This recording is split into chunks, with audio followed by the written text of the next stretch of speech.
1 or 2 million people.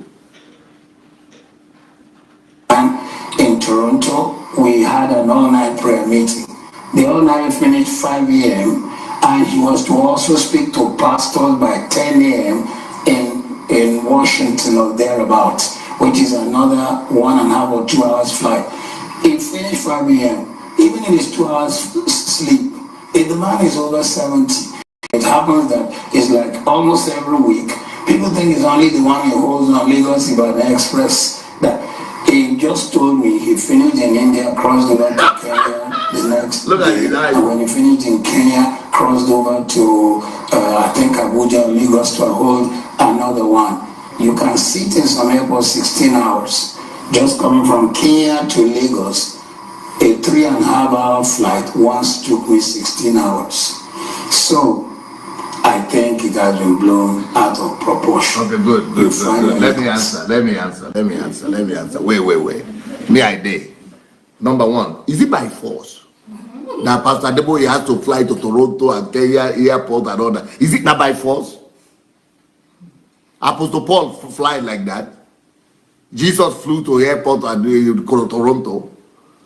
Even me, I'm not in Toronto right now. There are people right now in Canada, in Toronto, who are watching me right now from Toronto. Are they here? Not by force. You are telling these stories of, pity. So we should come and be pitying Adeboye that is flying private jet. Some individuals in his church, they are just even praying to just see that private jet, not be to fly itself. That thing you are saying stress, is not being him put on for himself. Is it not the one that put it? They force him to do it. Is he not the one that plans his own schedule? And if you think that he is flying everywhere like that and you want him to be convenient, buy plane for him. Don't use people's offering. Don't use people's offerings. Don't use the offering of the poor people. Don't use money from the poor people to do it. You get businessmen put together, let them buy something for him, or maybe that is what they did, but then who is maintaining it? Are they also maintaining it? Is it from the business?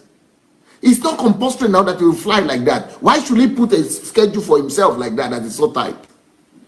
That's number one. Number two, this whole tragedy that you are explaining to me that is so bad and so painful, he's not sleeping enough, he's flying in the airport, he's doing like that is so hard, he's doing all night, he's doing Holy Ghost. If that is the biggest horror story, if that is the most painful, the most horrible horror story, that warranties you to be buying jet of $50 million or $60 million, if that is the horror story that is making you to be so compassionate, why is that this your compassion doesn't go to the man and the woman on the street? Why is it that this your compassion is only going to the big man? Why is it that this your passion is not going to the one that is to the hundreds of millions, to the hundreds of thousands of people that are hungry in that same church? Why is it that this your compassion that you have is not affecting the ones that cannot send their children to school? This your compassion is not affecting those ones who cannot afford 3 square meals.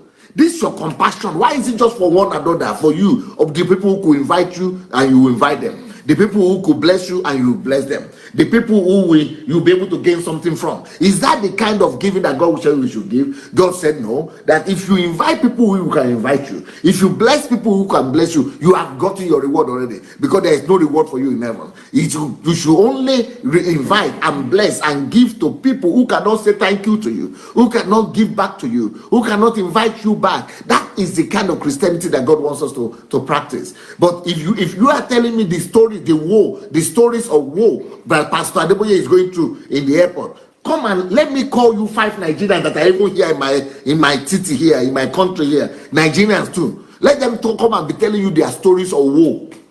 You will know that the story you are telling is a story of luxury, not stories of woe. Then when you go to Nigeria itself, just go into any street and call 5 or 10 or 100 or 1,000 Nigerians. Let them be telling you the stories of woes that they are going through every day. Then let's decide who better decides that money? Where should that money should better go? Should that money now go to the stories of woe of people who cannot eat on daily basis, of people who have lost their father and mother, of the people who are living in the same city with Boko Haram, have bombed their city, they have bombed their village, the whole village people died, all the men died. All kind of horror story. Can that money do better service and better justice to those people? And you are telling me that it is the biggest story, the horror story, that Adeboye, will not sleep for 2 days. That is the most biggest horror story that could happen. And that's what justifies $4 million of maintenance just to keep airplane in the airport. You see, we have lost our sense of justice, our sense of love, our sense of justice.